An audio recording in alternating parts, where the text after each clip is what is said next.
I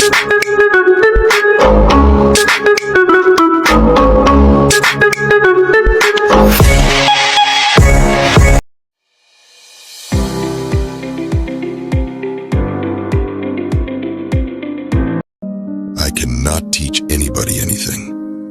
I can only make them think. Assalamualaikum dan salam sejahtera. Saya Fptv, pelajar daripada Sarjana Muda Pendidikan Teknik dan Vocational University Tun Hussein Al Malaysia. Di sini saya akan terangkan tugasan oral saya dalam pembelajaran psikologi mengenai soalan 5, iaitu quotes of Socrates, I cannot teach anybody anything, I can only make them think, yang membawa maksud bahawa pembelajaran sebenar berlaku apabila pelajar terlibat secara aktif dalam proses berfikir, bukan sekadar menerima maklumat secara pasif daripada guru. Dari sudut falsafah pendidikan, khususnya falsafah Socrates dan konstruktivisme, guru berperanan sebagai pemudah cara yang membimbing pelajar untuk membina pengetahuan mereka sendiri melalui soalan dan dialog bermakna. Pendekatan ini menolak idea bahawa pelajar ialah bekas kosong, di sebaliknya mengiktiraf kebolehan intelektual dan kebebasan berfikir individu selari dengan falsafah eksistensialisme.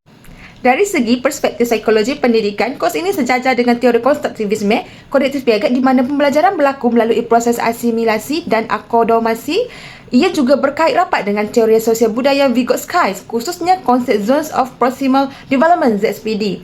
Dalam bilik darjah, guru tidak terus memberi jawapan tetapi menggunakan soalan berperingkat secara scaffolding untuk membantu pelajar berfikir pada tahap yang lebih tinggi. Sebagai contoh, dalam bilik darjah, apabila guru matematik mengajar penyelesaian masalah, guru tidak terus menunjukkan langkah-langkah tetapi bertanya soalan seperti apakah maklumat yang diberi ataupun apakah strategi lain yang boleh digunakan.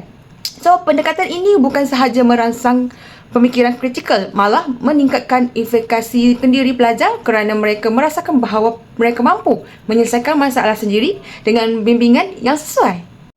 Selain itu, pendekatan ini membantu mengurus beban kognitif pelajar dengan tidak membanjiri pelajar dengan terlalu banyak maklumat. Sekaligus, guru membolehkan pelajar memproses maklumat secara berperingkat dan bermakna.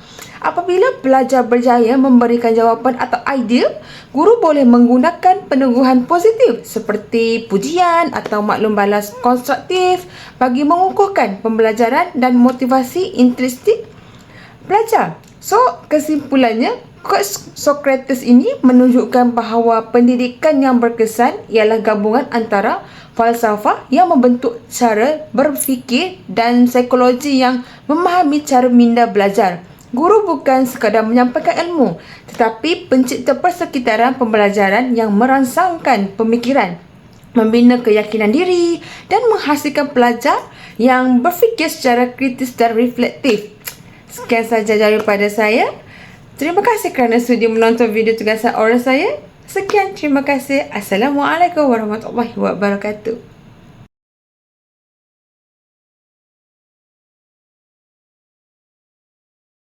Once upon a time, in ancient Greece, there was a wise man named Socrates.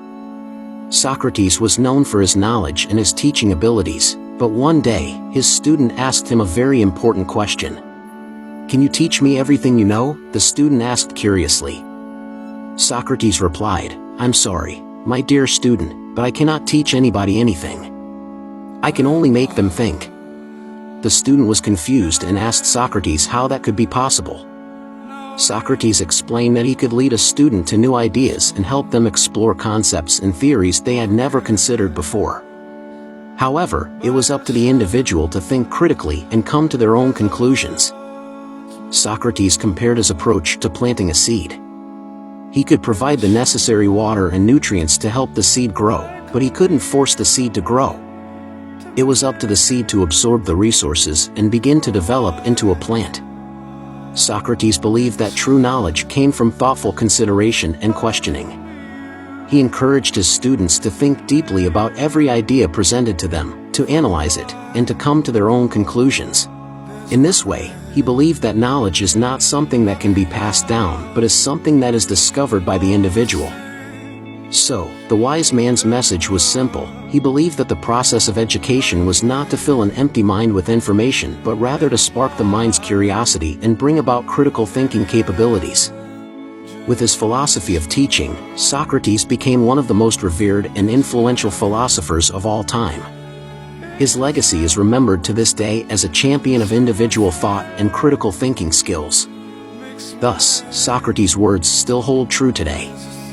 If we want to truly learn and understand something, we must take the initiative to think independently and explore ideas beyond what is merely taught to us by others.